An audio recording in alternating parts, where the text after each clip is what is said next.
अस्सलाम वालेकुम friends, recipe करिस किचन में एक मज़ेदार सी रेसिपी के साथ जिसको आप नाश्ते के लिए, शाम की चाय के लिए बनाकर एक ही दफ़ा स्टोर कर सकते हैं पूरा महीना के लिए। दो चीज़ों से बनेगी ये आसान सी रेसिपी। के लिए आपको ज़्यादा देर इंतज़ार नहीं करना पड़ेगा और आप इसको एक बार बनाकर आप स्टोर कर सकते हैं। स्टोर करने का तरीका भी आपके साथ शेयर करूँगी। तो बिस्मिल्लाहिर्रहमानिर्रहीम। इसके लिए आपने एक बाउल के अंदर सूजी डालनी है।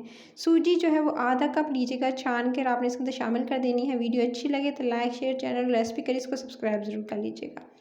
उसके बाद आपने इसी बॉल के अंदर जिसमें सूजी डाली है उसमें आपने आधा कप कॉर्नफ्लोर और आधा कप आपने इसके अंदर मैदा, दोनों चीज़ें छान कर आपने इसके अंदर शामिल कर देनी है। मैंने दोनों चीज़ों को इकट्ठा मिक्स कर लिया था एक बॉल के अंदर। आधा आधा कप दोनों की क्वांटिटी है। उसके बाद आपने इसके अंदर शामिल करनी है 3 टेबलस्पून खाने के जो होते नॉर्मल होते हैं, जिस चम्मच से आप खाना खाते हैं वही वाले आप 3 चम्मच भरकर चीनी के शामिल कर दीजिएगा। पिसी हुई भी शामिल कर सकते हैं, दानेदार भी शामिल कर सकते हैं। उसके बाद आपने 1 टीस्पून हरी इलायची का पाउडर आपने ले लेना है, वो इसके अंदर शामिल कर देना है। पिसी हुई यानी हरी इलायची शामिल कर दी। अब तमाम चीज़ों को थोड़ा सा मिक्स कर लेते हैं। अच्छा, इसके अंदर आपने शामिल करना है तकरीबन थोड़े से जो है 2 से 3 बादाम काट के, या 4-5 जितने ऐड करना चाहें आप इसके अंदर। बादाम, पिस्ते, आप चाहें तो इसके अंदर काजू, जो पसंद हो आप ड्राई नट्स ऐड कर सकते हैं। उसके बाद आपने इसके अंदर 1 टेबलस्पून मक्खन शामिल करना है। अच्छा, बटर इसके अंदर शामिल करेंगे। अगर बटर नहीं है, पिघला हुआ था, रूम टेम्परेचर का, मैंने इसके अंदर शामिल किया। अगर ना हो तो आप इसकी जगह घी का इस्तेमाल भी कर सकते हैं।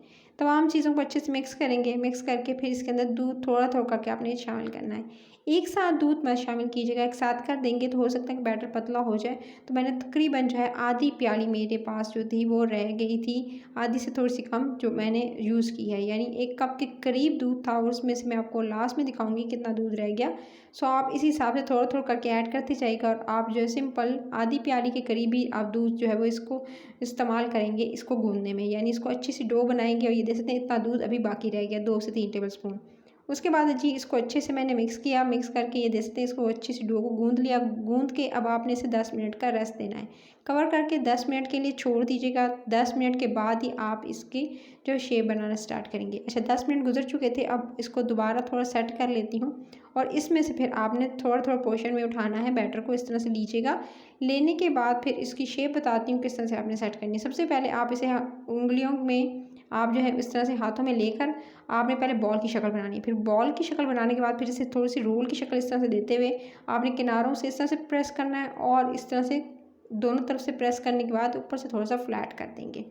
तो इस तरह से आपने एक शेप दे देनी है। रोल बनाएंगे, रोल बनाकर पहले थोड़ा गोल कीजिएगा, फिर रोल बनाएगा, रोल बनाकर फिर आपने किनारे दोनों तरफ से थोड़े से प्रेस कर देने उंगलियों की मदद से। दोबारा बताती हूँ। इस तरह से रोल बनाने के बाद ये दे सकते हैं रोल बनाया, और इस तरह से किनारे जो है आपने इस तरह से थोड़ा सा कह सकते हैं किस तरह से लंबाई में आपने जो है वो एक शेप दे देनी है। इस तरह से शेप देते जाएंगे और ये दे सकते हैं इस तरह सेट करके रखते जाएंगे। प्लेट में इसी तरह सेट करते जाइएगा। और इसी तरह से करते हुए आप जो है सिंपल पहले बॉल बनाइएगा, उसको फिर फ्लैट कीजिएगा, रोल बनाकर फिर इस तरह से किनारे को इस तरह से प्रेस करके दोनों तरफ से अच्छे से, और इस तरह से आप एक शेप दे देंगे। तो इस तरह सारे रेडी कर लिए थे। अब आपने इसके दरमियान में इस तरह से थोड़े से जी बादाम मैंने काट के और इस तरह से इसके दरमियान में देती गई हूँ। इस तरह से आपने दे देने हैं। बादाम दे सकते हैं, पिस्ते दे सकते हैं, काजू दे सकते हैं, जो नट्स आपको पसंद हो आप इसमें दे दीजिएगा। और उंगलियों से अच्छे से इसको प्रेस कर दीजिएगा ताकि बाहर ना निकले। अब बारी आती है इसको फ्राई करने की। सिंपल ऑयल गरम कीजिएगा या घी गरम कीजिएगा, उसमें आपने इसको फ्राई करना है। धीमी आंच पे इसको फ्राई करते जाएंगे। बेक करने की ज़रूरत नहीं है। अच्छा, जब अगर आप बेक करना चाहते हैं तो आप इसे 20 मिनट के लिए बेक करेंगे ओवन के बगैर। और अगर ओवन में कर रहे हैं तो 17 टू 18 मिनट्स लेंगे। और आपने 180 डिग्री पर पहले इसको प्री हीट कर लीजिएगा ओवन को, और उसके बाद इसको बेक कीजिएगा। बेक भी कर सकते हैं आप इसको। एयर फ्राई में 15 मिनट का टाइम दीजिएगा या 12 मिनट का टाइम दीजिएगा। एयर फ्राई में भी आप इसे बना सकते हैं। तो इस तरह से जी एक साइड हो चुकी थी फ्राई, हो हल्की सी जैसे थोड़ा सा जो है थोड़ा सा आपको नज़र आए कि ये इसका कलर आना स्टार्ट हो, कि आप इसकी साइड टर्न कर दीजिएगा। दोनों तरफ से अच्छे से कुक होने दीजिएगा। इसको आप डीप फ्राई भी कर सकते हैं, इसको आप शैलो फ्राई भी कर सकते हैं, यानी कम तेल के अंदर भी तल सकते हैं और ज़्यादा तेल के अंदर भी।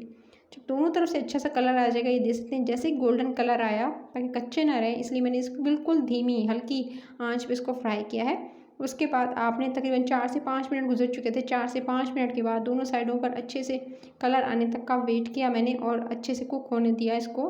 बिल्कुल जल्दी नहीं करनी है ताकि कच्चे ना रहें। और जब अच्छा सा कलर आ जाए दोनों तरफ से और अच्छी तरह से कुक हो जाए और आपको क्रिस्पीनेस इसकी फ़ील हो, तो बस आपने जो है इसको, यानी ऊपर की लेयर क्रिस्पी होगी तो आपने जो है इसको निकाल लेना है। इसी तरह से निकालते जाएंगे, बटर पेपर पर निकालते जाइएगा ताकि एक्सेस ऑयल जो है इसमें एब्जॉर्ब हो जाए।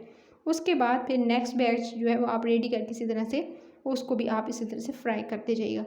इसको स्टोर करने का तरीका भी आपके साथ शेयर करूँगी। इसको स्टोर किस तरह से कर सकते हैं, एक गलती जो लोग करते हैं कि डायरेक्टली गरम गरम उठाया और इसको किसी जार के अंदर किसी डब्बे में पैक कर दिया। उससे क्या होता है कि वो मॉइस्चर आ जाता है और ये जल्दी जो ख़राब होने लगते हैं। सो आपने पहले इसे वायर रैक पे किसी जगह पर आपने ठंडा करना है। जब रूम टेम्परेचर पर ठंडा हो जाए बिल्कुल ये, उसके बाद आप इसे किसी भी जार में सेव कर लीजिएगा अगर ज़्यादा क्वांटिटी में बना रहे हैं। और फिर जब जी चाहे आप इसे मेहमानों को सर्व करें, शाम की चाय हो, सुबह का नाश्ता हो, इसे आप ले सकते हैं। जिस मेथड से मैंने सेव करने का तरीका बताया इसी तरह से करेंगे तो कभी ख़राब नहीं होंगे और आप ढेरों ढेर बनाकर पूरा महीना 2 महीनों के लिए स्टोर कर सकते हैं। इवन कि गर्मी में भी ख़राब नहीं होंगे, चाहे बाहर आपने रखे हों। तो ये जैसे तोड़ के मैंने आपको दिखाया, बाहर से क्रिस्पी सी लेयर, अंदर से इस तरह के थे।